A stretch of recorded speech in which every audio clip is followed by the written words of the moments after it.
What's going on, ladies and gentlemen? It is Saturday, December 7th, 2019, and you are listening to the very 8th episode of Crossplay, where we get together each and every week and talk about all the video game goodness we can handle right here on the Whatnauts.com. Coming up on today's show, there is big news about the Riot Games lawsuit. Sony says they are no longer in the handheld business, and a bunch of Nintendo news, including a Super Mario Maker 2 update that allows you to play as Link. We'll get to all of that in just a bit. For now, my name is Kyle Springer. I am joined this week by Ignacio. What up? And Mick. Hi, I'm alive. Yeah.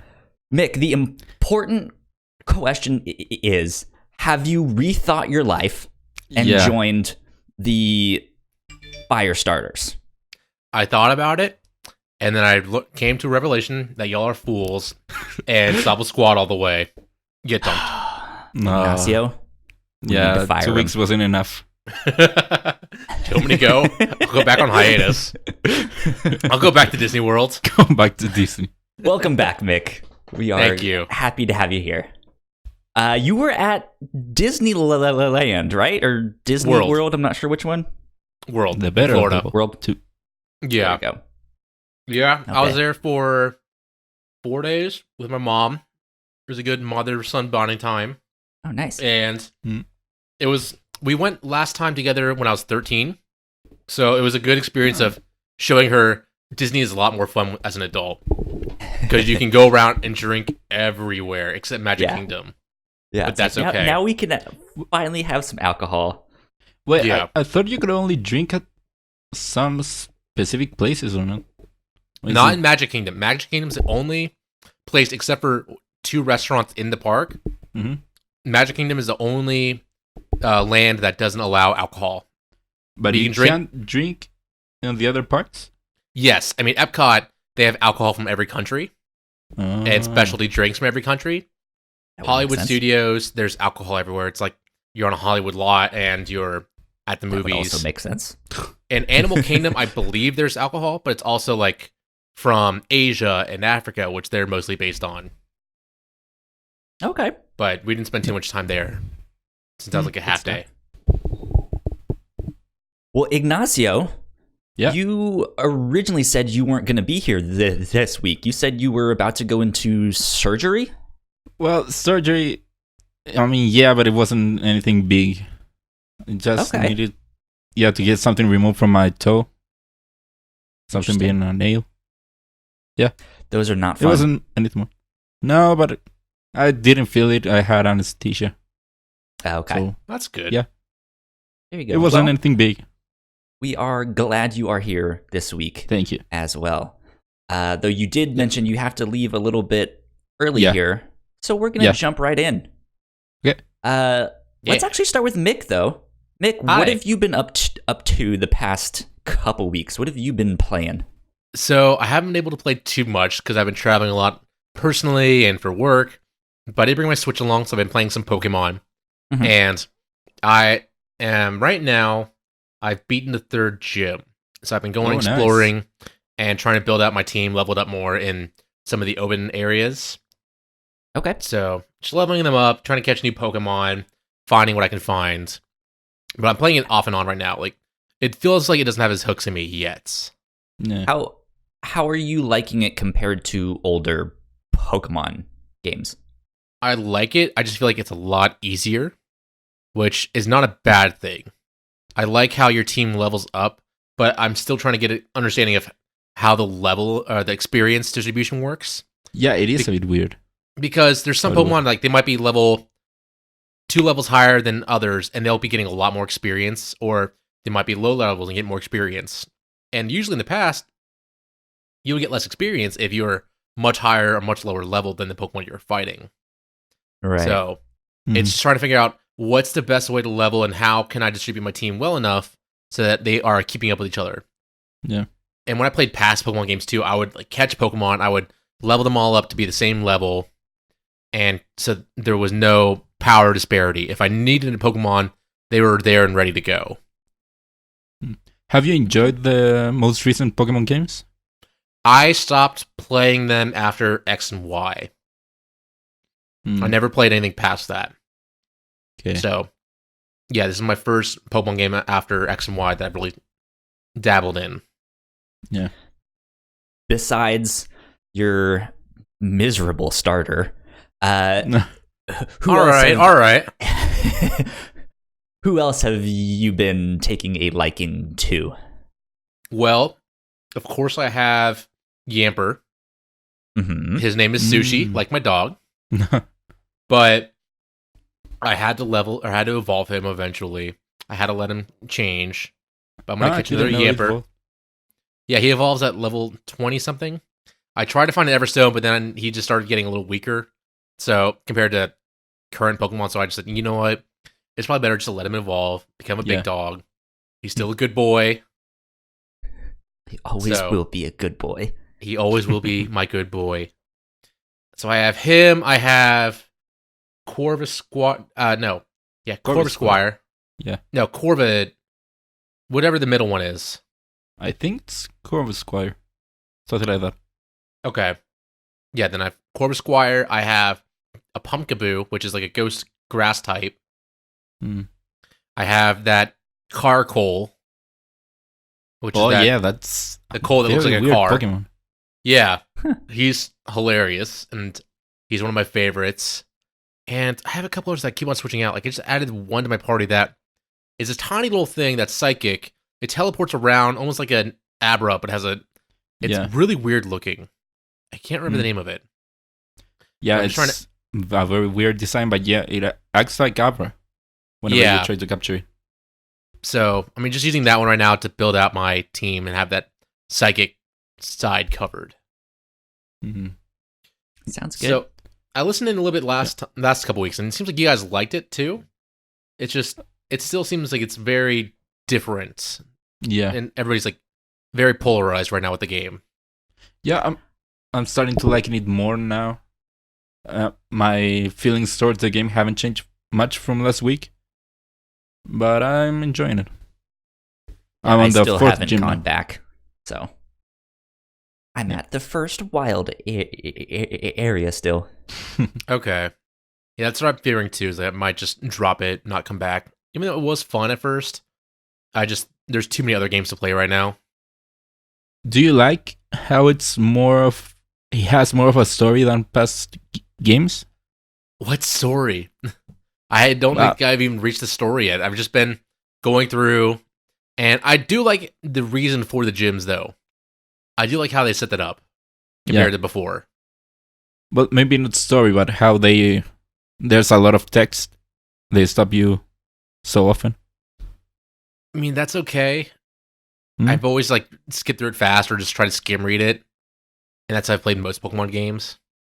So there never really is a story there for you to really get behind. Except I liked the one in whatever Paris was. X and Y. X and Y. Yeah, I liked that story a little bit. Just with the whole background of the Pokemon War and how they covered that.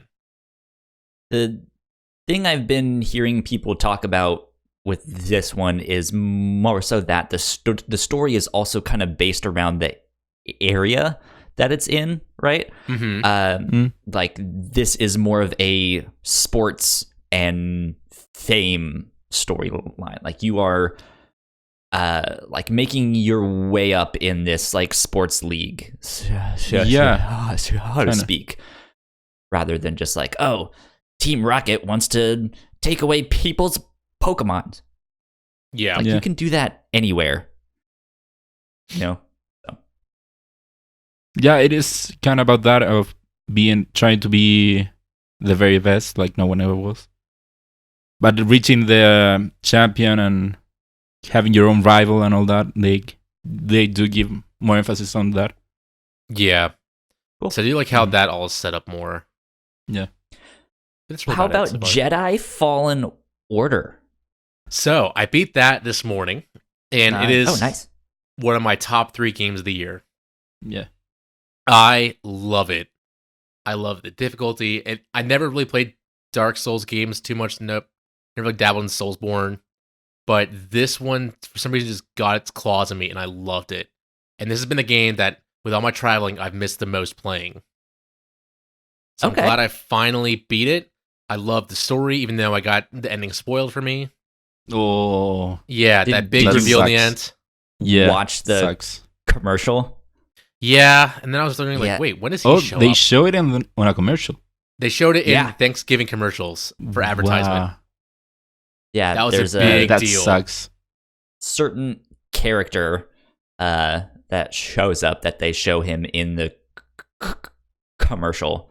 Yeah, and it's one of those things that just like, well, maybe you would expect it, but they didn't telegraph it in this entire game. Like, it looked like it was just going to do its own thing.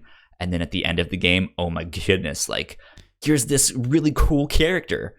Yeah, when he shows up, I mean, I didn't see it coming, and it's probably the best moment of the game for me. Yeah. So, sadly, that got spoiled, but I still loved it. I loved what happened with it. Mm-hmm. And now I'm trying to go through it, 100% it. There you go. Yeah, and then besides that, playing some Fortnite. I finished the battle pass. I finished all the missions for that. There's just there's one thing left I need to do to get one of the final alternate skins for one of the things I unlocked in the battle pass. And I just learned too that they're having a exclusive scene shown in Fortnite for the new Star Wars movie this week. Wait, what?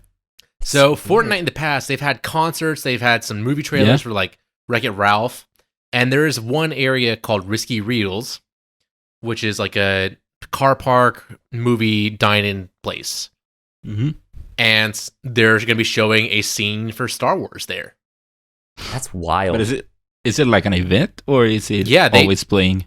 No, it's going to be an event. It's probably going to be playing for a little bit. But what they did in the past for like when Marshmello had a concert in game, they just made it a no battle area. Like if you were there to watch that thing, not to fight, not to kill. Because there have been some events in the past where they had this huge event that was in game. People sat around and watched it, and this one guy got the biggest kill streak in Fortnite by destroying the platform that he was on. I got like 78 kills, I think. I have rockets. You have nothing. Yeah, exactly. Yeah. So I think they're gonna make it like a no battle zone, no guns, nothing can go through it. You can't snipe into it, so people can just watch that exclusive scene. Yeah, World peace in Fortnite, right? Yeah. That's what we should all be reaching for as gamers. Mm-hmm. Let's unite and focus on world peace in Fortnite. Star Wars will get us there. And then besides that, I've just been dabbling in Modern Warfare and started Dragon Quest XI on my Switch, but I haven't gotten too far into that yet. Okay. So what about you guys? What have you all been playing? That's fun. I've only been playing Life is Strange 2. The final episode of that came out this past week. I have only played through the first 3 now. I was hoping to have it done by this week, but it was a very busy week this week. It's really good. I like it. I think it's a big step up from Life is Strange 1, which is one of my favorite games, despite all its problems. I think this is a step up in terms of scope and like what they're trying to do with the game, but it's still plagued by really bad acting, really bad scripting. But the vision of like what they're going for is so strong that I'm kind of still just like, this is really neat. I like this. I like it a lot. So I'm having fun with that. And I think I will probably beat it this weekend. Tomorrow. Are all of the episodes out now? Yes, they are all out now. Okay. And by this point, are you enjoying it more or less than Life is Strange 1? Or the other? It's a little bit different because Life is Strange 1, your character had the power to reverse time. Mm-hmm. So if you made a decision and you kind of started to see how it was playing out, you could reverse time and pick a different decision. This one you can't. And so, like, I'm really sitting there just being like, I don't know what's going to happen. What if I pick this one and something bad happens? I don't know. It's neat though, because it's a different beast entirely. For those of you who don't know, the story is about two brothers who live in the Pacific Northwest, and they are on the run from the cops, trying to make it down to Mexico. At the start of the game, there was this incident. Weird things happened. People got killed, which is why they are on the run from the cops. But ultimately, you learn that your younger brother has like telekinesis. He can move things with his mind. And so while you are on the run, you're kind of trying to be the good big brother or the like father figure to actually continue to raise him to be nice and be courteous to people and all of that stuff, where he's just like, I have fucking superpowers. I can do whatever I want, right? So your actions kind of shape him and his character and how he responds to stuff like that. So it's about the example you set, which is a lot different from Life is Strange 1. But so I'm enjoying it. So you're the Pac-Man to his Superman. Kinda, yeah. Does the game connect to Life is Strange 1? Barely. But yes. When you first turn on the game, it asks if you played Life is Strange 1, and then it asks what your decision was at the end of Life is Strange 1. Did you sacrifice the town or not? And then in episode 1 of Life is Strange 2, there's a cutscene where you're kind of overlooking Arcadia Bay, and depending on what you picked, the town will actually be there or not. But that's about it. Last week, I also mentioned the awesome adventures of Captain Spirit. Underpants? Yeah.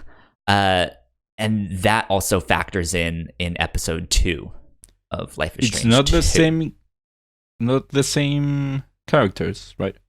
No. In Captain Spirit, you play this young boy who believes he has superpowers, but he's like, his father is a drunk. He's kind of abusive and stuff like that. And it's this really small side story. It ultimately doesn't have much of an impact, but knowing that story might change your opinions on things when you see him in Life is Strange 2. So it just gives you a bit more information. Got it. But that's it. That's all I've been up to this week. Not much. Okay. Yeah, haven't been playing much either. I'm still playing Pokemon. My thoughts on the game are still kind of same as last week. I am enjoying it more than I did at the beginning. Mostly because I feel like now I'm in a place where the game just lets you go. It isn't the story or whatever you want to call it isn't dragging you back or stopping you. It's letting you go wherever you want. But not wherever you want, where you have to go. But yeah, I'm still enjoying it. I'm playing it here and there. I just beat my 4th gym, so I'm halfway there to the gyms. Good stuff. Yeah. Nope. anything else to say about the game. But I also started Death Stranding. Oh. Yeah. I think last week I mentioned about how I played 1 or 2 hours, I think. Yeah. Yeah, I'm much more into the game now. How long have you been playing now? I've been playing it. I haven't had much time to play it for long sessions. I mainly been playing it for like an hour, more or less a day for the week. Okay. Have you crossed the lake yet? No, I just got to the city. That's to Whatnauts City. Gotcha. So you're right there. So you're basically at the end of the first section. That's like that first thing. So once you get past that lake into the next bit, that's when the game really opens up. Okay. So yeah, good stuff. I'm excited to hear what you think down the road. Yeah, me too. It is. Oh, sorry, go. I was just saying, I'm still not too interested in that game, but if it catches you, I might try and give it a shot. Yeah, well, the thing is, it's not really at least for what I played, it isn't an entertaining game. It is an interesting game. Yeah. But if you are looking for something that has more action in it, or that you do stuff or whatever, this won't be the game for you, because you literally just walk from one place to another. That's what you do. So if that kind of makes you like not want to play a game, it won't be for you. But if you're interested in seeing the world, seeing this crazy world, and why it is the way it is, then you'll find enjoyment in it. Okay. Yeah. I heard someone, I think on a podcast somewhere, maybe I read it on Twitter, I'm not sure, but they described it as like, as you're walking around and exploring the world, it's not so much just a, hey, let's go here and let's go do this one thing. It's negotiating a mountain is the word that they use. And I was like, that's a good way to describe it. So that makes it seem a lot more interesting. Yeah, which it is. So. Yeah. For example, I had this mission where I had to go to a wind farm or something like that. Mm-hmm. And I thought I would just have to walk there and it would be something easy. But the journey getting there was very interesting. What you have to do, at some point you have to go uphill and you have the wind against you and you have to figure out how you manage to get to that place with all your equipment intact. Yeah, and hopefully you have a ladder or something to help you. And if you don't, it's like, okay, well, do I need to go somewhere else? How do I get there? Yeah. How do I manage to get downhill without falling and dropping all my stuff? And especially now it's raining, so I have to do it faster, because if not, my equipment will deteriorate. And there's the added stress of having the BTs there. Yeah. It is at score. It's like you are walking from one place to another, but the game does make it interesting. The journey, it does make an interesting journey, for sure.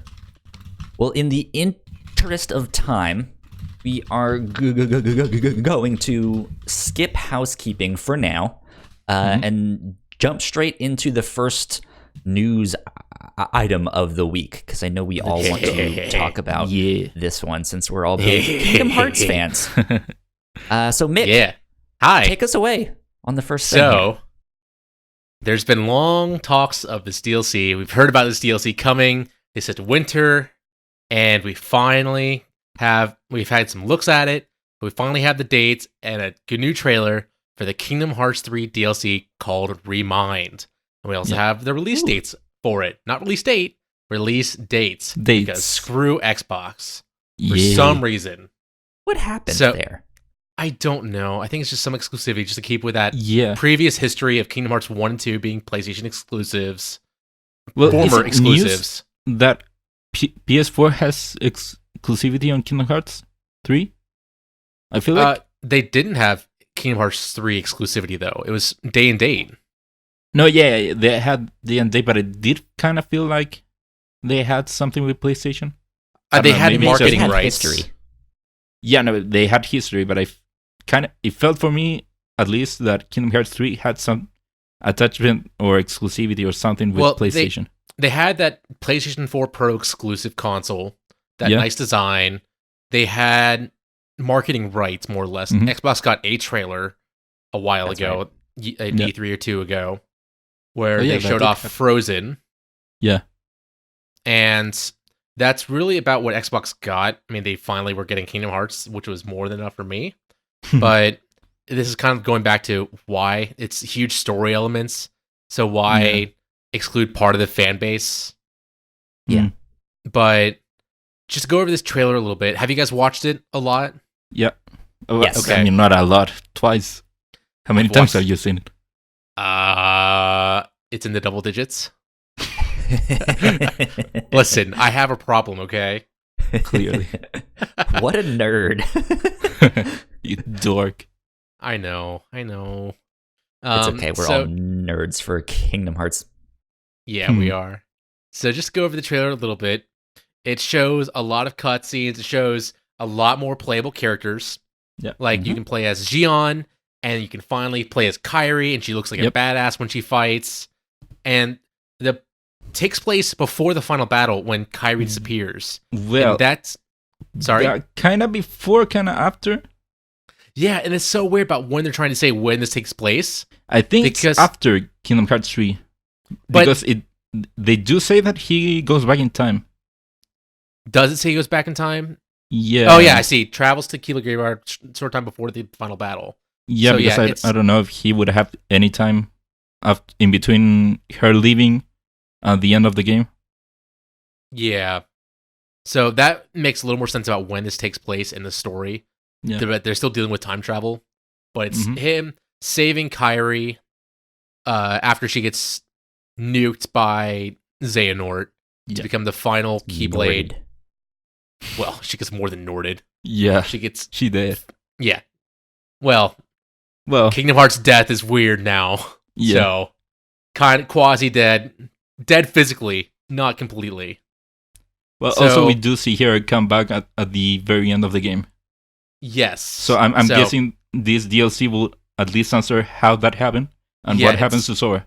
Gonna fill in those cracks and why Sora does disappear in the end of the game. So it's confirming that Sora will be gone, and you meet Yazora in the end, which is really weird because that was the secret ending for the game. But another cool thing is they showed off there's individual boss fights against all the organization members, which is something they did in 2 Final Mix. But these boss fights look way better than what we'd fought in the final sequences. Especially Larxene, Xemnas, Xehanort, Ansem. They look awesome, and I can't wait to fight these guys again. Yeah. So that was one of the things that stuck out to me about the trailer is like, despite maybe some of the problems of Kingdom Hearts, of it just being really confusing or not friendly to new players, the fighting looks awesome. Yeah. It looks so good. And that's one of the cool things about the Kingdom Hearts 2 Final Mix was these digital fights that you fought against every organization member again, and they made the fights way more fleshed out too. They made it more difficult, they made it more involved, and they added lots of boss fights from Chain of Memories that were even more fleshed out too, with Kingdom Hearts physics and mechanics. So, do you think that these new boss fights will be like kind of something apart from the story, or do you think that they will be part of the story? I think because that's what I got from the trailer. I think it's going to be separate. It could be that it's involved with you traveling through everybody's hearts and finding out like what their internal struggles are. Because that's what the description says. Well, that might be the main story, but if you remember from 2 Final Mix, that whole area was an offshoot where it was a parkour area with a lot of really difficult fights against unknown that led you to this one secret computer that had logs of every organization member. So I never did that. If you ever do have a chance, do it because these are fun fights. According to the description that was in the YouTube thing that they initially took down, it says, lacking a corporeal form, Sora traces the hearts of the 7 Guardians of Light, though through experiencing their personal battles firsthand. So it looks like Sora is gonna like take over the hearts of all of these. May not be taking over, but he's gonna be reliving their memories. Right? Yeah. Of just like, this person fought that dude, that's an excuse so now you play get to fight that dude. As all those characters. And I think that's gonna be awesome just to have a lot more playable characters in the game. Because people wanted to play as Xion, people wanted to play as Roxas, but you never really got the opportunity to. You got to play as Aqua and Riku, and that's really about it. Yeah, and even then, it wasn't much. The Aqua fight was fun. The Riku fights were pretty fun, but it was the same fight over and over again. But having all these separate characters who look like they're very unique, especially throwing Kairi in the mix when she was shafted so much in the main game. Yeah, they set her up to be this, like, another Keyblade warrior, and then they just killed her. She fights a little bit because people were making the joke that she was still kind of holding her own against Xion and other people when you were approaching that fight. So she was fighting, but you never really got to witness it firsthand. Yeah. You just know that she was training. You don't know how she was training, how she's holding up against Lee when he was also training to be a Keyblade wielder. So it's cool to show that, no, she actually knows what to do. She isn't just a damsel in distress who gets destroyed by Xehanort. Yeah. But also, another cool thing is they're fleshing out Scala ad Kylum, making an actual world, and not a boss arena. Which, that should be fun. Yeah, that was another big thing that people wanted too. So this whole DLC is addressing everybody's concerns about the game. Scala ad Kylum was a cool area. It's that first area of what the world looked like before the first Keyblade War. That's where Ericus and Xehanort trained together. And not being able to explore the area and find out more about what went on there, that was a damn shame. And just making it a boss arena. Yeah. Here's one thing I'm kind of worried about. Kingdom Hearts is notorious, in my opinion, for telling you that, hey, the suggested level for you to be at is one thing, and it's actually much more difficult than that. Especially in the like final mixes when they add in all of the boss fights and stuff that weren't in the originals. I remember playing through the final mix of 2. And I just eventually stopped because I was like, this is ridiculous. It tells me I need to be at level 60, and here I am at level 80, and he's whooping my ass. Like, this is making no sense. Like, even if I'm not playing it exactly the way they want me to, I should be able to kind of brute force it, and that was not the case. And that stuff always pissed me off. And to go in that a little bit too, like Kingdom Hearts 3 was not like that. I mean, it was really very easy game overall, especially on Proud mode comparatively. But I think you're referring to those digital organization members that you probably fought. Is that what you're referring to, Kyle? I don't know if it was that specifically, but just some of the boss fights were more difficult than what they were telling you they were. Oh, yeah. Mechanically, yes. There were some that were crazy. Like, I always had issues with Zaldin when he went back to Beast Castle the second time. And the digital organization members were supposed to be very difficult, and you need to be very conscientious of the mechanics going on because it's not press X to win anymore. Yeah.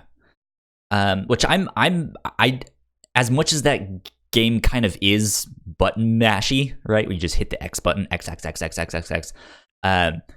Like, I don't think the game does a great job of really forcing you to play in certain ways. It lets you do what you want, which is what I want to do, but then the boss fights don't necessarily allow for that. They want you to do very specific stuff, and it's not always obvious. Mm-hmm. Yeah, but I think the game, at least Kingdom Hearts 3, gets better with that towards the end. They do require you to know very well how to use every mechanic, dodging, evade, deflecting, all that. Mm-hmm. Yeah. So, hopefully, these boss fights will be fun. I'm looking forward to it. And comes out when? Well, it comes out January 23rd, which is a little under a year from the initial game's release on PS4. And then a month later, I don't know why, a month later, comes out a month later on Xbox. Yeah. But no matter what, I'll be playing this DLC a lot. January 23rd and February 25th. Also, this is technically a delay. It was supposed to come out this year. They said winter, never said 2019, I believe. I think they did say 2019. Winter 2019. I may be wrong, but I thought it did say winter 2019. Then I am mistaken if they did say 2019, but winter is still kind of if it's going by winter in terms of gaming releases, and that's still in window. Yeah. Mm-hmm. And a month delay is not too bad. Yeah. As long as it means more quality. Mm-hmm. Sounds good. Ignacio. That's do you have to get for me out of here? Yep. All right. Okay. Bye, Ignacio. So everyone had fun. Thank you. Enjoy the rest of the podcast. We will. I'll see you some other day. We'll be back next week. Yeah. With Ignacio, hopefully. So. Yeah. Okay. Bye. Okie doke. Adios. So let's see here. Let's go back and do housekeeping. Okay. While we can here. Use this as a good stopping point, and then we'll continue on with the news after that. For those of you guys who do not know, we have multiple podcasts here at the Whatnauts. You guys can find out more information on our website, thewhatnauts.com, as well as your podcasting platform of choice. Just type in the Whatnauts and all of our shows will pop up. That's spelled WHATNAUTS. I have it spelled wrong on the doc here. I don't know why. There we go. Fixed. If you guys like what we do, patreon.com/thewhatnauts is where you can support us and give us all of your bank account information, your life savings, your pocket change, whatever you want. $1 a month gets you episodes early, as well as to access to some of the live streams of the review show. We also have a bunch of exclusive content at our $3 tier. I think hopefully this next year we'll have some exclusive content figured out for Crossplay and what we'll do. But that is exclusive content from every show that we do. We recently put up a trivia night stuff where Melissa and I quizzed each other. That was a lot of fun. And lastly, a big thank you to our Patreon supporters at the $5 tier. Thank you to Sam, and thank you, Christine, for helping us out and keeping the mics on. We appreciate you. Thank you. Yeah. Okay. Now that Ignacio's gone, we can just make fun of him the rest of the podcast, right? Yeah, what a score bunny loser. Gosh. Oh, wait. I mean, he made a good choice, but did he though? He's just a little bit too into Yakuza. Like, we had to hold that story a couple weeks ago just for him. I know, what a diva. How entitled. We love you, Ignacio. Let's get back to the news. So, news. Kyrie isn't the only person who got redemption lately. Riot has settled a lawsuit and will pay every female employee since 2014 with $10 million of fund. So this is something that came out last year by Kotaku, where they came out articles saying there was a lot of misogyny and just bro culture in Riot, especially with the pay gap between men and women doing the same job. And they were just, with the hiring process, not doing it well and just not treating women well. This is a big story. Yeah, it was huge. And I agree that it's one of the biggest stories of the decade, really. Mm-hmm. But that was done by Cecilia de Anastasio. Yeah. So fantastic job, Cecilia, with reporting it. And she's followed up and said that they've settled. So they've basically admitted fault for what they did. And they're going to pay a huge $10 million settlement to equal out that pay that every woman should have earned to make it equal. And they're also adding a separate head to the whole company about making things less discriminatory and just making sure that it's an equal playing field for everybody at the company. There you go. So, and it's one of the largest in California history for gender discrimination suits. Yeah, that is wild. I think it's also important to note that there are certain employees that took severance or for some reason left the company in certain ways that will not have access to this fund, that will not get paid out. There's some extenuating. I keep wanting to say extenuating. That's not even a word. Extenuating. Am I making that up? You ever get that thing where it's like you say a word so much where it's just like I don't know if I spelled that right. That's what's happening to me right now. It's not a word. There's certain employees that will unfortunately not be paid because of the circumstances of them leaving. And from reading some of their tweets about it, the people who did leave, it seems like they are okay with not getting paid. They're just happy that something is being done about it. Yeah, and that there's a spotlight on it now. This whole thing was not necessarily about them getting more money. Like, sure, if they got some, that's fantastic, right? Mm-hmm. But it's like that was not the purpose behind it. Of like, we are doing this to get money. We're only in this for the money. No, that's not what it was. So. No, they wanted correction. They got correction, and now that whole industry and especially Riot is going to be better for it in the long run. Yeah. Good stuff. On that note, I also want to give a shout out to Cecilia de Anastasio. I believe this past week was her last week at Kotaku. She is moving on to Wired. So congratulations on the new job. Yeah, that is awesome. Congratulations. Well, while we're still on the Riot topic as well, they're going to be letting other studios make League of Legends games. So they are going to be releasing new games that are part of the League of Legends universe, and they're going to be allowing third-party developers to help contribute to that. And it's going to be under a new label called Riot Forge, where they'll be publishing single-player games that expand the League of Legends lore in different genres on various platforms with the help of other game developers. So this is going to be beyond the experiences that they have now with League of Legends and their card game Legends of Runeterra. They have that fighting game coming up. They have a role-playing game. They have a shooting game that's not going to be set in the League of Legends universe. It's going to be kind of modern day, a little bit further on. They have a lot of games coming up, but this is going to be beyond that, and it's going to be focusing along the lore. So, are you a League of? Are you a leaguer? Is that what the kids say these days? I was in college. Okay. A lapsed what about you? Leaguer. No, Yeah. I've actually never played it. So I don't really know anything about it or its story.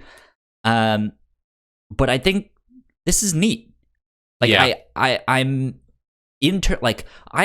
the kind of person who's very interested in world building and stories. Like that's one of the main ways that I communicate with people. I like to know what their favorite stories are, what their favorite movies are, and use that to figure out what that says about them and stuff like that.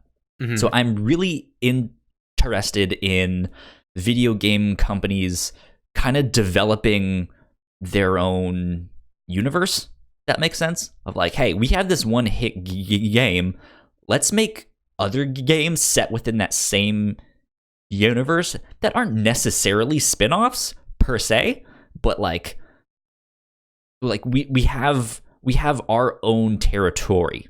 No one can tell us what to do in that territory, and they can expand that however they want. And I think that's really neat. And League of Legends has a huge, deep lore or surrounding it. When the first game was first coming out for a couple of years, they had this newsletter that was what is going on in the world of League of Legends, and they talk about war efforts and politics and invasions. So, and they stopped that for a while, but it kind of continued on with the descriptions of characters and their interactions with each other, kind of like what Overwatch does. But there's this huge lore base, and there's different factions that hate each other. There's void creatures, there's mystical gods in the area that come help that fight in the battle arena. That's so wild. It's cool that they're making it more focused and actually exploring on that more and giving that more light and detail. I'm excited. Me too. What all of that stuff comes to be. Well, like the Kingdom Hearts 3 leak, another thing got leaked this week, and it was Resident Another Evil 3 got leaked. Yeah. So Resident Evil 3 Remake, which is one of the worst kept secrets in the gaming industry because that's been rumored for so long, besides 2 Remake, cover art got leaked ahead of its official announcement, which should be coming any day now. But it's not going to be at the Game Awards, I believe. I think they said it's not a Game Awards announcement. Didn't they, like, right after they did the remake of 2, weren't they just like, hey, if you guys want to see Resident Evil 3 remade, let us know? Yeah, I think so. I think they said if you want to see more, let us know. Support the game, we'll do more. Yeah, that's what Capcom's been doing a lot lately. Is I kind of figured that franchises. At that time they were already making it, and it was just like, hey, we need to boost the numbers so we can show some people some suits higher up, right? Like, hey, people actually want this. We are on the right track. Like, see, here's justification for us to make this. Told you. Were you ever into Resident Evil in RE3? No, I have actually never. Well, I take that back. I've played an arcade version of a Resident Evil game. I don't know which one it was. This was like when I was, I don't know, 10 years old, playing laser tag at someone's birthday party, right? That's really my only experience with Resident Evil. I'm not a horror game fan. So I've debated on whether I should play the remake of 2. I almost bought it over Black Friday because it was $20. But I was like, yeah, I'm just not into the horror stuff. So there's some horror games that I like I love Dead Space, and I want to get into Resident Evil because it is one of those long history games. Yeah. So like maybe with 2 and 3 out, I'm missing out. Yeah. Same here. But this looks, based on the cover, looks cool. And if they do it as well as 2, it's going to be a huge hit. Yeah. And they still have Project Resistance in the works, too, which was their asymmetrical multiplayer thing, I think. Yep. So that's going to be fun. That Fable Legends-like game. You know what? I just thought of this. My only real experience with Resident Evil is the movies. Like, hey, that first one is actually not bad for its time. It's not amazing, but it's like, okay, they made a video game movie. But yeah, then they went downhill from there. I remember seeing, what was the one that came out in like 2010-ish? Oh, I have no you remember idea. That one? Let me see if I can look it up. That was the last one I saw, and I remember seeing that in 3D in the theaters with one of my roommates from college, and we walked out being like, yo, that was garbage. That was so bad. Well, they've all been notoriously bad, and that's what makes it so campy. Yeah. So I want to watch all that stuff. I want to like sit down and get. That was the one. Resident Evil Afterlife, I think, was the one that we went to go see. Okay. Damn. Yeah, I want to get a collection of that if they ever have another sale on Amazon for 7-movie collection, and then I want to pick that up, watch them all. I want to play Resident Evil because I have all of them, or I have like 0, 1, and another one on Xbox that I got as a deal when those were remade and released and came out on Xbox One again. So just want to play through all that because it is, again, a long history thing. Yeah. That looks so cool and so much fun to get into. I feel like I could do a watch along thing. Yeah.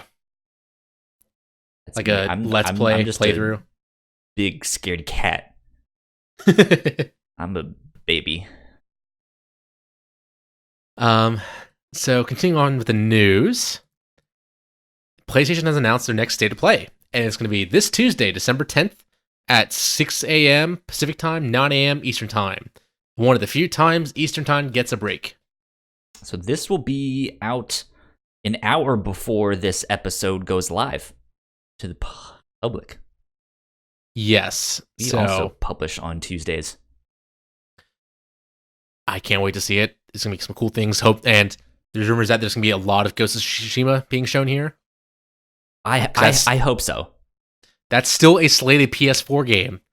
So it has to be shown now with a soon release date, like in May or in July now, or it might take up the February slot since Last of Us Part 2 got pushed to May. Yeah, I don't think it's going to be in February. When do you think it'll come out? I think it's going to be late summer. That's going to be setting it to die, though. Because people are going to be saving their money for the next consoles at that point. Look at the first Last of Us, though. That came out a couple months right before the PlayStation 4, and it did gangbusters. Yeah. Like, I guess. They have the install base is the thing. So that's the only, like, maybe they'll do pay $10 more and you can get the PlayStation 5 version, which has 4K textures and who knows what, right? Mm-hmm. Or hey, that might come with the deluxe version. Like, hey, if you pre-order the deluxe one now, you'll have this available on your PlayStation 5 too. Yeah, they hope they have some kind of transfer thing because that would really help with this sale. Yeah, for sure. Like that, because they had an upgrade from PS3 to PS4 for some games like Black Flag, or if you got it, you could upgrade for like $10 more to the next generation. Yeah. So, or there just needs to be backwards compatibility with up-resing. Kind of like what Xbox One does now with 360 games. Because those just run better on the One and the One X. Mm-hmm. So, but anything else you are excited to hear about for State of Play on Tuesday? Well, I don't know. I still want to know what WB Montreal is up to, what Rocksteady is up to. I don't think it's going to be on this State of Play. I don't know. Is there some kind of like Well, they don't mention VR in this little update thing. Like, it's starting to get to a point where I'm not super excited about much else. Maybe, yeah, I have no idea. I'm hoping for something Sly Cooper. He's still stuck in ancient Egypt after Sly Thieves in Time. So Sly needs to come back. He needs to come back to the modern day, get back with Carmelita. Who made the Sly Cooper games? First it was Sucker Punch, then Sanzaru. Okay. Sanzaru made the remasters for PS3, which they have not come out on PS4 yet. They should. They're fun games. And they made... No, go ahead. No, I was about to say, they also made Thieves in Time, and that's it. Gotcha. I was going to ask, when do you think Sony will do a state of play that will not necessarily talk about their next-gen hardware, but some of the launch lineup of games? I feel like that has to be with the announcement or at something around E3. Okay.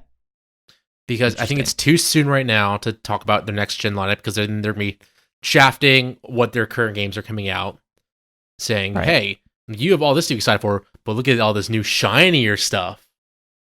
Ooh. So I think it's going to be after these games, or when they are starting to push that huge marketing push for the next generation. Okay. I gotcha. Oh. I guess we still haven't heard anything about Horizon Zero Dawn 2.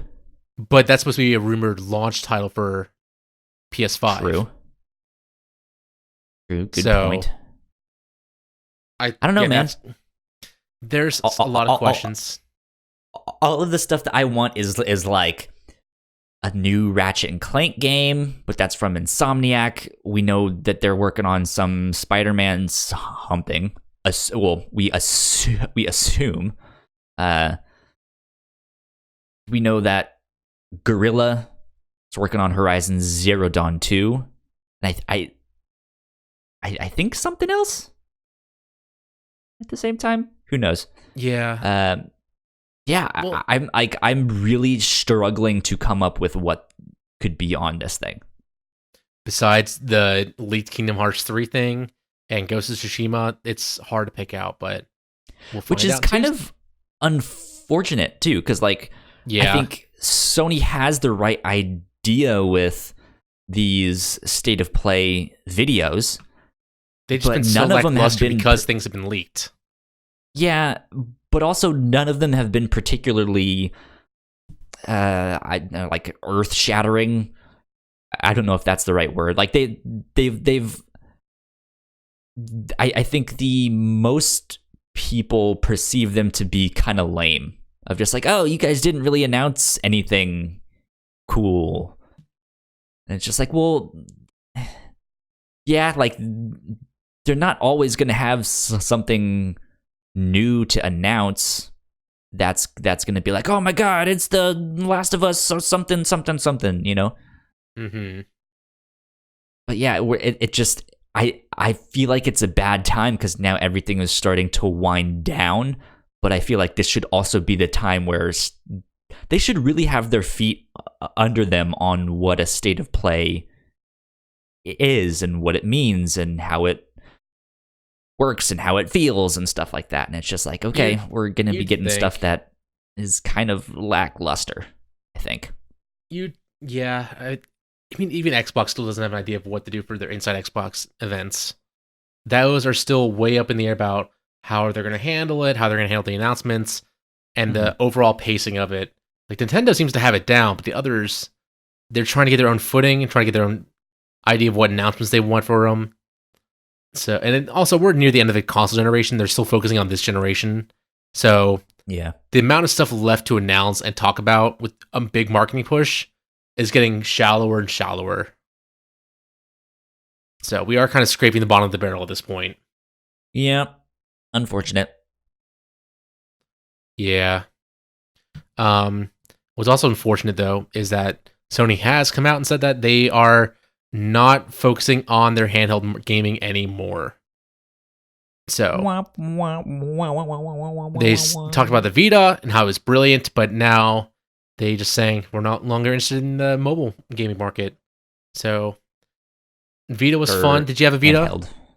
For handheld? No, I did not. I did not have a PSP or a Vita. But I find this interesting because with the Switch being so popular, which we're going to be talking about in a bit here, a lot of people are asking Sony and Microsoft, like, hey, how are you going to compete with the handheld stuff? And I think Xbox is doing that with xCloud. That's basically a handheld in its own right, even though you might not be able to play offline. But Sony will now have nothing really until they come out with their own thing. So it's a shame. I liked the PSP, especially with Birth by Sleep. The Vita, not so much. Only really played the Uncharted game on it and Sly Cooper. And that's really about it. Yeah. So, but it's a shame. Now we have iPhones and Google Pixels and all that sort of stuff. So I really do think that down the road there will be like a PlayStation Now app that you can get on your phone, and you can just sign into your account and play stuff right there. Same with like an Xbox Live app. They do have a partnership with Microsoft for their Azure servers, so it should be coming in the future. Yeah. I as much as it's like we're not going to have a dedicated handheld gaming device from Sony or Microsoft. It's like, yeah, that makes sense. We have these super powerful phones right in our hands already. They don't need to spend the money to make a new console or a new handheld device thing. Yeah, I mean, it also just means they're focusing more money on their consoles too. So yeah, it's not always a bad thing that they're cutting off something that they clearly see is not working for them. Yep. But speaking of the Switch is working for Nintendo. They sold over 830,000 units over Thanksgiving week alone. That's ridiculous. Crazy. So goodness gracious. They are just continuing to kill it out there. Yeah. Apparently that is like their best overall sales week in 3 years. Yeah. Like how does that? I mean, Pokemon, but still, it's just like you would think the launch week would be the biggest week in sales, and nothing else would touch that. But then 3 years into its life, bam, best sales week. Does this include the Switch Lite though? Because they had some pretty great sales on that. I actually don't know if this includes that. Let's see. Making blah, blah, blah, blah. Let's open this article here, which is coming from Gama Sutra by Alyssa McCallan. Let's open this up. Let's open this pit up. Let's see here. Does it say anything about Switch Lite? Nintendo attributes this surge in Switch demand to a suite of attractive Black Friday bundles advertised that week, the recent launch of the portable-only Nintendo Switch Lite, and the console's expansive game library. So they don't really say. They don't really say, but it sounds like they're including it. Okay.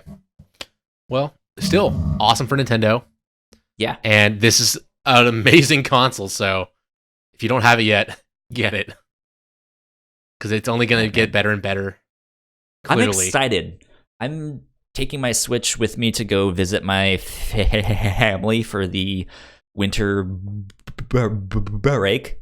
I'm going to be playing Pokemon. I have, gosh, shit. Now I forget the name of it. Return of the Obra Dinn. I have that on my Switch that I want to play. And I'm debating on if I should, like, buy Untitled Goose Game, because I know that's only, like, 2 hours long. Or Katana Zero. That's one I missed, too. Ooh, that's another good one. I use my time for RPGs with the Switch and pick up a lot of them that I haven't really had a chance to play. And they came out on the Switch. God damn it. Oh, there you go. I'll go 60, 80 hour time sink now, at least. Oh, well. Well, continuing on with Nintendo's success, Mario Kart Tour was the most downloaded iPhone game of 2019. And this is a game that people were worried about with the microtransactions, and it felt like it was riddled with it. But turns out it's topping the charts. Have you had a chance to play this game at all? No, I did not even download it once. Yeah, I'm not interested in it with its monetization stuff. I know you can play for free, but then a lot of the loot boxes they have in there and the subscriptions harvest, that's not something that I want to support. But it's wild, but not necessarily unexpected that this was so popular, right? Mm-hmm. Well, it's a more portable and more accessible Mario Kart game. Yeah. And it sounds like they're adding actual multiplayer in the near future. So that is something I want. Like the idea of Mario Kart on my phone. Hell yeah. Yeah. I absolutely want that. But then you're at the bar with friends. Oh, let's play some Mario Kart quickly. No need to pull out the Switch. Just pull out your phones and play it that way. Waiting for your food. Something. Yeah. So it beat out Call of Duty Mobile and Fortnite, which are also very popular games on the App Store.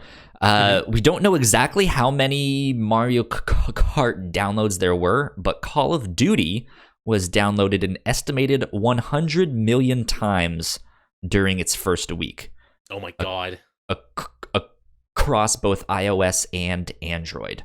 But even still, the charts provide a window into the taste of App Store users. I was reading a bit from an article by Andrew Webster on The Verge there. Fortnite was number 8 on that top 10 list. Been around for so long, so I'm not surprised. Yeah, a lot of people have it. Yeah. But yeah, didn't Mario Kart Tour come out and say that they weren't doing too well, profit-wise? I remember a story something like that. I think it was, it's not making the money that they were hoping it to, if I remember correctly. Like, it got downloaded a ton, but compared to, is it Dragalia Lost? Is that their JRPG one? I believe so. That sounds right. It's something like that. That one is making gangbusters. But it seems to be more of the white whale type of thing, where it's like not as many people are playing it, but they're spending a lot of money on that. This one seems to be like a lot of people are playing Mario Kart Tour. Not many people are spending money. That being said, I'm still worried about what this is going to tell Nintendo down the road of like, hey, what's good and bad to do for monetization in their mobile apps. I also just want to see the percentage of people who play it and people who buy that premium edition and pay for that monthly subscription. Yeah. Because it is a monthly subscription for this game to unlock the cool stuff and the cool maps. So for sure, they might announce it eventually, but not currently. in other Mario news, Super Mario Maker 2 is finally getting an update.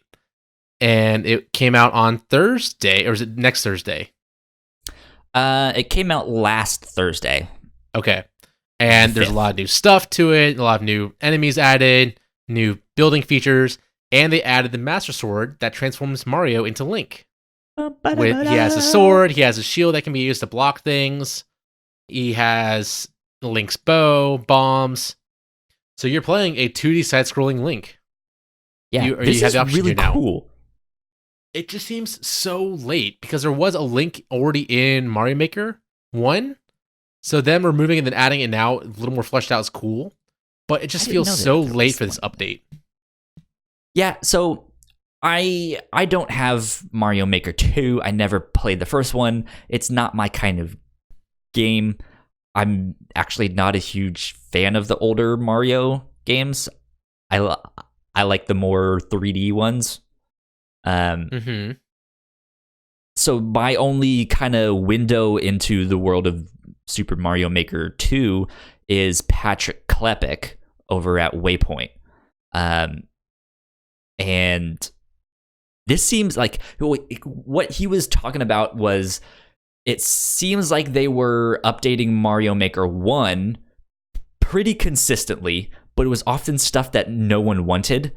Or the patch notes was like, we made changes. And that was it. And it was like, okay, well, what did you change? Right? Like, they weren't telling people that stuff. It sounds like Super Mario Maker 2 changed some of that. They started to tell people more of what they were changing exactly, I think. But it also seemed to not be updated as much.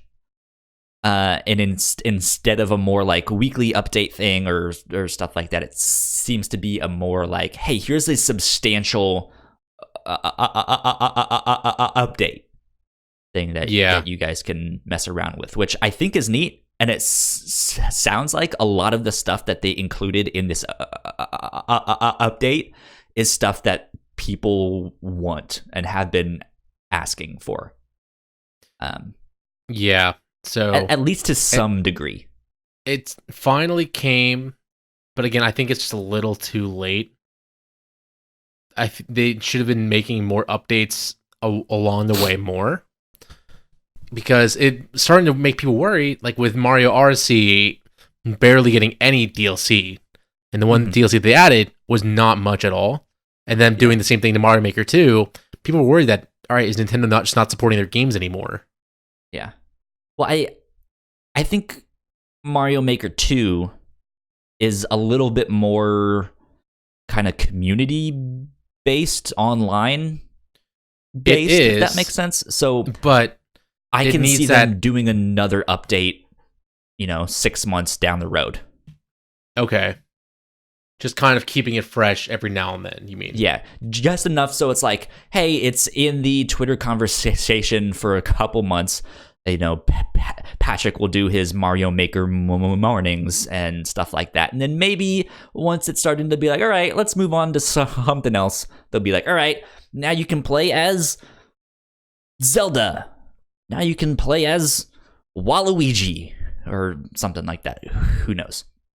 But yeah, just like some kind of bigger update to be like, hey, here's actually a reason to come back, instead of like, we added a new type of block. Yeah. So it sounds cool. I might dabble in it a little bit eventually once I re-download the game. One thing I also liked about this, there's I forget the character's name. Ninja? Is that his name? It's a speed run mode. It's kind of like a ghost mode where you can play a level and you see a bunch of these like ninjas also running along in the level, and those are the courses that other people took and stuff like that, which is really neat, and it looks chaotic and super fun. So and also the other new competitive mode they added too looks a lot of fun. where I think it's like 1v3, or you're all just going against each other online now. Because they had one before, but I think it was more of like ghosts going against each other. But now it's actually you're all in the map interacting with each other. Okay. So it looks pretty cool. And then finally, for our last news item of the day, speaking of Nintendo updating stuff as well, we are finally getting an update to NES and SNES games on the Switch. It's been a while, not longer monthly, but we're getting the following updates to Nintendo Online. For SNES, we are getting Star Fox 2, Super Punch-Out, Kirby Superstar, and Breath of Fire 2. And from the NES, we're getting Journey to Silius and Crystallis. And people are saying Crystallis is a fun game that people should check out. And Star Fox 2, that was the one that was canceled and never really came out until this mini SNES, right? Correct. Yeah. That was never came to America, at least. I don't know if it was released in Japan or not, but yeah, until now, you could only get that on the like special miniature NES. So that's neat that they're putting it out and they're still updating it. Yeah. So it's been a long time coming for updates, and the new ones seem pretty substantial. That being said, I don't think I've played the Nintendo Switch Online games maybe 4 or 5 times just to see what they were. And I don't think I ever touched them. I mostly just got it so I could play online. Yeah, like that's about it. I like that they're there. Is the thing. Most of these aren't for me. It's a great catalog of games that I'm probably not going to play. It's a good addition. It doesn't rival what Xbox and PlayStation do, but it's a good addition to make people remember what Nintendo's huge catalog is. Yeah. And to keep them paying only $20 a year or $20 a year for this service. Is not much. No. Oh. So, good it's cool stuff. Yeah. Mick, hi. Before we get out of here, I was hoping to do a kind of Thanksgiving thing last week. We decided to not do it because you weren't here. Mm-hmm. But then Ignacio was like, well, I'm not going to be here. And then he was like, well, yes, I am. And then he's like, wait, I have to leave early. So I'm just going to say, fuck it. Let's do it. What is one of your greatest gaming memories of all time? Ooh. And then what is one of your greatest memories of this year? I think my greatest memory of this year is just playing Kingdom Hearts 3, a game I've been waiting for so long. Going to the release after watching trailer after trailer, binge listening to Face My Fears, and finally playing that game, beating it in 2 or 3 days, and crying at the end of it. Yeah, I was gonna say, I teared up at the end because I was just like, I've been waiting for this for so long. Yeah. And this is great. Leading up to it too, I was playing every Kingdom Hearts game, 100%ing them. Yeah. So I doing didn't all that work, 100% them, but and then leading to Kingdom Hearts 3, playing it not once 100%, but twice on Xbox and PS4. It was just a fantastic time. Yeah. And then Good overall, stuff. I think it was probably playing World of Warcraft with my friends, where I met my longtime friends now, and we would just play together. We would mess around by going to different raids and dungeons and doing hard modes or easy modes, messing around by doing several bosses at once when we were super overpowered, and just stuff like that a long time ago. Do you guys still squad up? We talk a lot now, just don't play WoW. I think their new game is Warframe, and I just haven't really gotten into that yet. What about you? Overall, I think one of my favorite gaming memories was receiving my first Game Boy. Okay. I want to say it was like my 8th or 9th birthday. My parents took me out to Fuddruckers to get some burgers. And they had a present for me wrapped in this like orangish yellow G.I. Joe wrapping paper. And I was so excited. It was sweet. And I opened it up, and it was a chunky, fat, original yellow Game Boy. Yeah.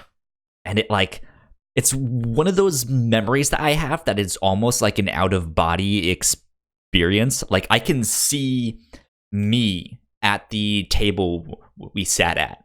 It's like, well, I was obviously not looking at myself from that perspective, but it's just this weird thing of like, I enjoy that moment so much that it just something special. Mm-hmm. It's good. It was still fun. I still have it too. It's sitting on the bookshelf right behind me. How cool. Of this year, I think. Oh boy. There were two moments that made me literally say, wow, as I was playing the game. Both of those happened to be in Star Wars Jedi Fallen Order. There's a game that you weren't too much of a fan of, right? Yeah, it's up there.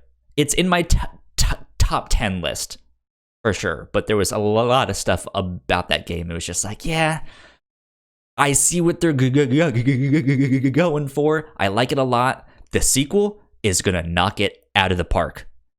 So I'm still super excited, but I don't think it's gonna be my game of the year. Okay. But regardless, there's a boss fight in there where you fight this giant bat creature thing. Yep. And it's a really cool boss fight. It looks fantastic. There's multiple like stages to the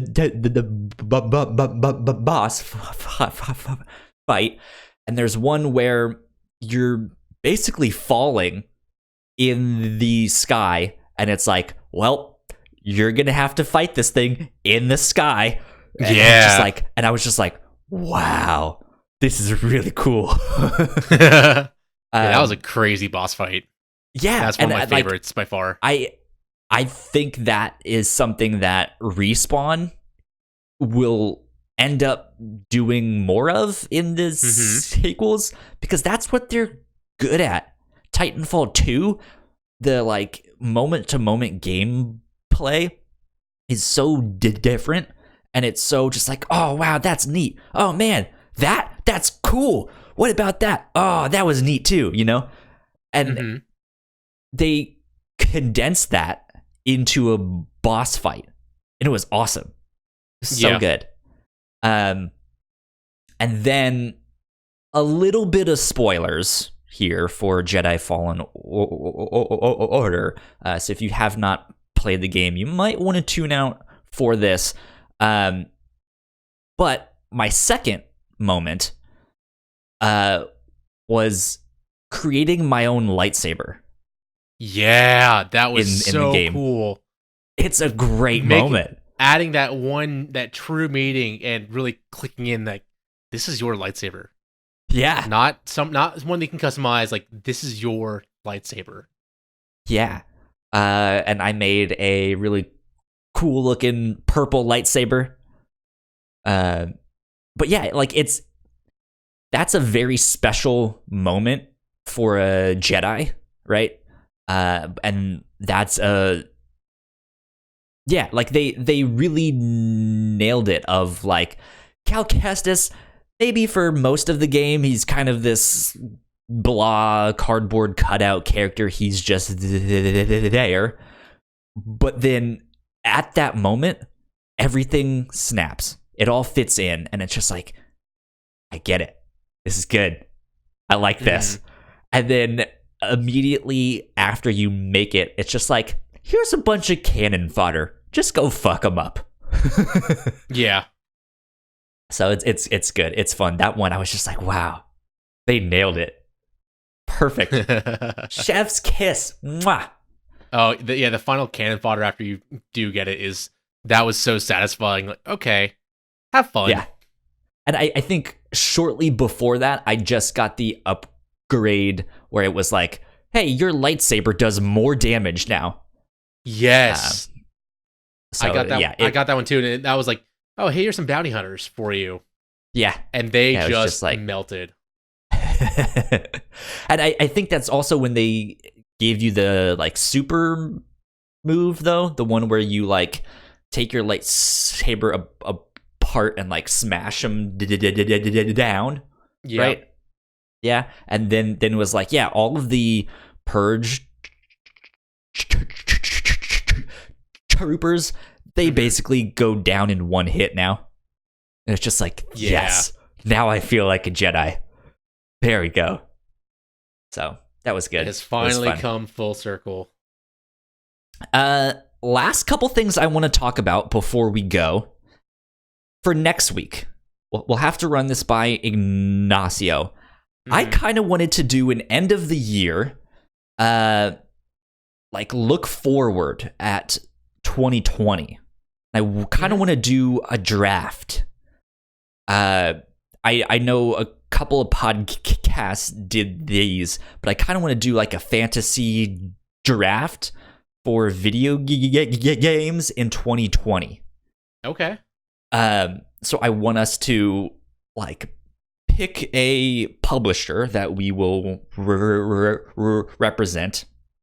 Pick, I think it was like 3 major IPs, 2 minor IPs. We can make any trades that we want to, and then some kind of business deal, right? It's like, hey, we're introducing a service that will let you do X, Y, and Z. Or if you're Nintendo, like, hey, we're completely overhauling our online services. We're actually gonna make them good now. Who knows? Mm-hmm. But yeah, just like I need to go and figure out the rules on that exactly. But how does that sound as a tradition for like end of the year? This is what we'll do. A look forward. No, it sounds awesome. I'd be totally down for that. I think that'd be a lot of fun. Me too. Because next week is going to be our last episode of the year. I always like to give people the end of the year off if they're traveling or celebrating some kind of holiday. And it's just a good time to go spend with your family and stuff like that. Mm-hmm. So I think that sounds fun. But yeah, the big thing that I want to ask you is Game of the Year discussions. Mm-hmm. We are going to do this right away when we come back from the new year. We've kind of been discussing it in our Discord. How do we want to do this? Exactly. I think we talk about this a little more off the air. Just so when we have Ignacio involved too, because I want his opinion on this as well. I know. I'm starting to get a little late as well. I need to get going here in a hot minute. Sure. Cool. We'll wrap it up then. But yeah, I know I put forward a method of being like, hey, we each come with our personal top 10 list. All of those are weighted. Mm-hmm. And that's how we make our like collective top 10 list for Crossplay. And then we argue things out from there if there's ties or if we want to make changes or stuff like that. But we'll see. We'll talk about it more. We'll brainstorm I think that's what we're going to be doing first thing in the new year. So there we go. With that said, Mick, where can the people find you online? They can find me anywhere as the Nanobiologist, except on Twitter and Xbox, where I am DA Nanobiologist. And I'm also on Twitch as twitch.tv/Nanobiologist, where I try and stream pretty regularly when I'm not traveling. So follow me there. And yeah, what about you? There you go. I am at Kyle Springer on Twitter and Instagram. I believe Ignacio is at Ignacio Rojas B. That's his name. You can just search for him there, and he should pop up. If you guys want to stay up to date with our show, we are at the Whatnauts on Twitter. I already mentioned our website and Patreon and stuff like that. So go like, share, subscribe. We could really use your help getting some reviews on iTunes or Google Play or wherever you listen to our show. That would help us out a ton. But we will be back next week, hopefully with all the three of us, and I think that's going to be the last one for 2019. So we will see you then. Bye. Bye. Thank you so much for checking out our show. We hope you enjoyed it. Like I mentioned my Game Boy in this one. Look, it's right back there. Yeah, big fat yellow one. Sweet. Let us know in the comments below what your first system was, or what your greatest gaming memory was of 2019. That would be sweet. In the meantime, go subscribe to our channel right up here, and go watch one of our other videos right down there, because we got a whole bunch more podcasts for you to check out. And with that being said, we will be back next week. See ya. Bye.